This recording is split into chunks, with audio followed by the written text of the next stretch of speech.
स्वागत है बच्चों आपका अपने study channel way to study में। बच्चों अगर आप इस चैनल पर नए हो तो चैनल को सब्सक्राइब कर लीजिए और पास में लगे बेल आइकन को दबा लीजिए।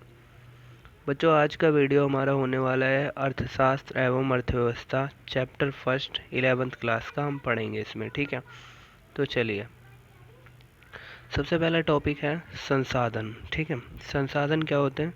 भूमि, जमीन, ठीक है, भूमि, कच्चा माल और श्रम। श्रम मतलब मजदूर, ठीक है, मेहनत, ठीक है, प्लस पूंजी।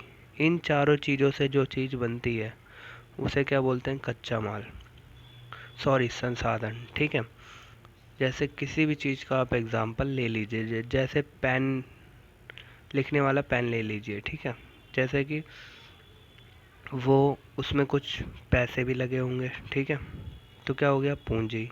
मेहनत भी लगी होगी, श्रम, ठीक है, कच्चा माल प्लास्टिक लगी होगी, ठीक है, तो कच्चा माल भी हो गया। और भूमि, ज़मीन पे बना होगा, हवा पर तो हवा में तो बना नहीं होगा। ठीक है, इन चारों चीज़ों से जो मिलकर चीज़ बनती है उन्हें क्या बोलते हैं हम? संसाधन। ठीक है, आई होप आपको समझ में आया होगा। आगे चलते हैं, अर्थशास्त्र। अब अर्थशास्त्र समझते हैं क्या होता है। ठीक है, अर्थशास्त्र से आशय उस सामाजिक विज्ञान से है जिसके अंतर्गत आर्थिक समस्याओं का अध्ययन किया जाता है। आर्थिक समस्या क्या होती हैं? चलिए मैं बता देता हूँ। देखिए, संसाधन सीमित हैं, ठीक है, संसाधन क्या है? सीमित, मतलब कि द रिसोर्सेज आर लिमिटेड। आप कुछ भी ले लीजिए, सीमित है। बसेस सीमित हैं, ठीक है, मेट्रो सीमित हैं, ठीक है, कोई चीज़ असीमित नहीं है। ठीक है, बहुत सी चीज़ें ऐसी भी हैं जो असीमित हैं, पर संसाधन तो सीमित ही हैं। ठीक है, ये ध्यान रखना आपको। ठीक है, जिसके कारण उत्पादक, जो उत्पादक होता है ना, प्रोड्यूसर, बनाने वाला चीज़ों को, उसके सामने ना समस्या पैदा होती है कि क्या बनाकर बेचूं। ठीक है, क्या बनाकर बेचूं, उसे ही क्या बोलते हैं? आर्थिक समस्या। ठीक है, समझ में आ गया? अब आगे बढ़ते हैं। आर्थिक समस्या का अध्ययन किया जाता है जो संसाधनों की सीमितता के कारण उत्पन्न होती है। मतलब संसाधन सीमित है, इसीलिए ही आर्थिक समस्या का सामना करना पड़ता है। अब आगे चलते हैं, अर्थव्यवस्था। अर्थव्यवस्था क्या होती है? देख लीजिए, एक देश को कह लीजिए अर्थव्यवस्था, या फिर आप डेफिनेशन के माध्यम से समझ जाओगे। वह प्रणाली जो लोगों को आय अर्जित करने के लिए संसाधन उपलब्ध कराती है। ठीक है, वह प्रणाली, ठीक है, जो लोगों को आय अर्जित करने के लिए संसाधन उपलब्ध कराती है, उसे अर्थव्यवस्था कहते हैं। बहुत सी प्रणाली ऐसी हैं, ठीक है, जैसे कि प्राइवेट सेक्टर को ले लो आप, गवर्नमेंट सेक्टर को ले लो और नॉन गवर्नमेंटल सेक्टर को ले लो, सभी हमें रोजगार उपलब्ध कराते हैं। ठीक है, तो ये क्या हुआ?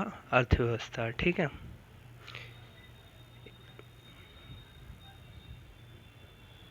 अब आ जाइए उपभोक्ता वस्तुएं।